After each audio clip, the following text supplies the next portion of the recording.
शिवाजी गजबार आजही लोकमान्य टिळकांची पुण्यतिथी साजरा करण्यासाठी आपण जमलो.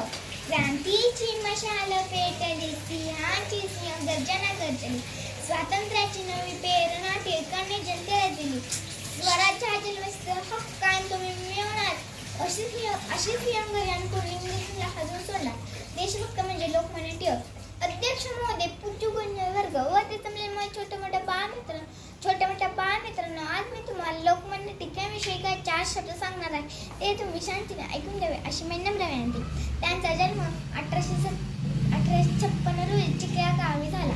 त्यांचे मूळ नाव केशव गंगाधर टिळक व त्यांचे वडिलांचे नाव गंगाधर व त्यांच्या आईचे नाव पार्वती असे होते.